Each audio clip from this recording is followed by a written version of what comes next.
Bonjour, nous sommes le jeudi 16 avril 2026 et le sujet est la pétition contre la loi Yadan qui a été rejetée à l'Assemblée nationale. Une pétition qui avait rassemblé plus de 500 000 signatures, on en avait parlé il y a quelques jours, ça avait dépassé les 600 000, 700 000 signatures. Donc est-ce fini? Les députés de la commission des lois ont choisi ce mercredi de classer la pétition contre la loi portée par Caroline Yadan qui a recueilli plus de 700 000 signatures.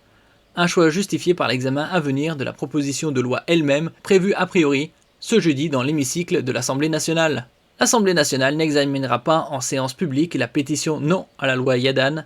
Les députés de la commission des lois ont choisi ce mercredi 15 avril de classer ce texte appelant au rejet de la proposition de loi visant à lutter contre les formes renouvelées de l'antisémitisme de la députée Caroline Yadan, apparentée Ensemble pour la République.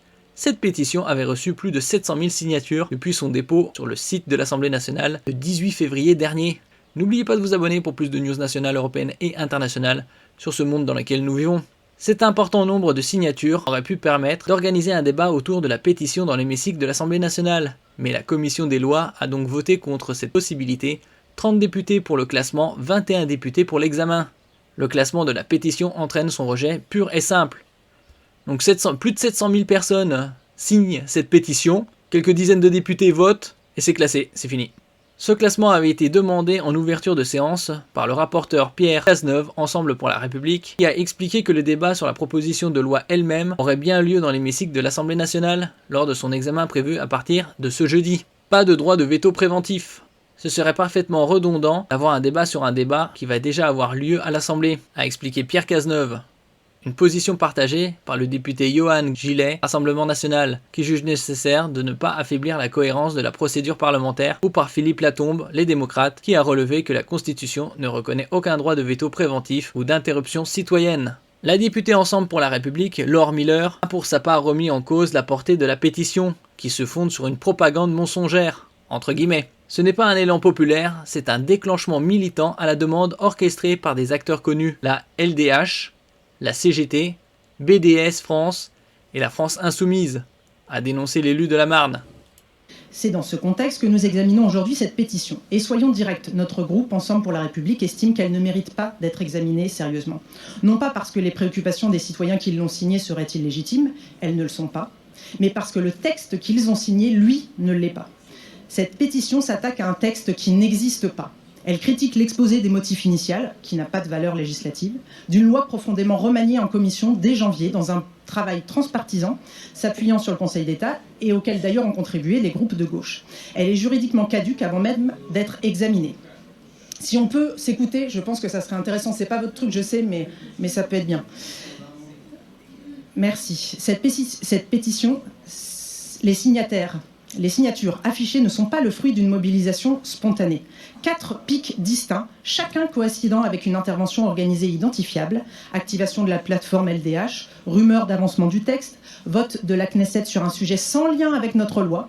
Entre ces pics, une croissance des signatures quasi nulle. Ça n'est pas un élan populaire, c'est un déclenchement militant à la demande, orchestré par des acteurs connus, la LDH, la CGT, BDS France et la France Insoumise. Madame Miller, 2 secondes. Non, là, ça n'est pas possible. On se claque les mains de part et d'autre. Madame Martin, si vous avez des remarques à faire, Madame Martin, vous le ferez au micro, mais il se trouve que ce n'est pas vous qui allez parler pour votre groupe. Madame Miller, vous continuez, s'il vous plaît, et dans le silence. Merci. Merci beaucoup. Les signataires sont pour la plupart des citoyens sincères dont la bonne foi a été instrumentalisée. Une bonne foi instrumentalisée parce que cette pétition se fonde sur une propagande mensongère dont le but est de susciter l'intimidation, la terreur pour éviter le débat. Ainsi, la pétition affirme que critiquer Israël serait désormais assimilé à de l'antisémitisme. C'est précisément le contraire dans ce texte. Elle utilise la qualification de génocidaire comme un fait établi, alors que la Cour internationale de justice continue d'examiner la question sans avoir rendu de décision définitive. Donc ce que la plus haute juridiction internationale ne tranche pas encore, la pétition, elle, le tient pour acquis. Le plus grave se trouve dans l'avant-dernier paragraphe que je cite « La résistance palestinienne contre l'occupant israélien par tous les moyens nécessaires est un droit ». Sans restriction. Aucune mention des civils, des enfants, des otages.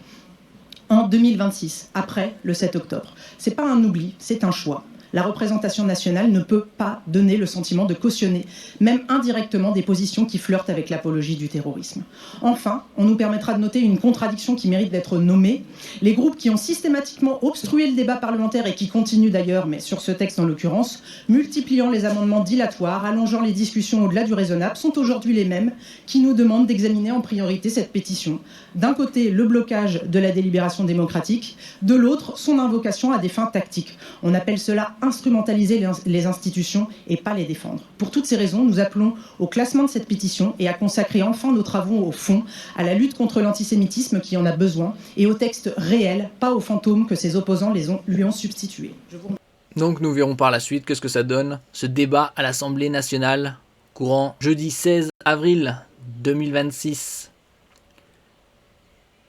Merci pour votre écoute et à la prochaine.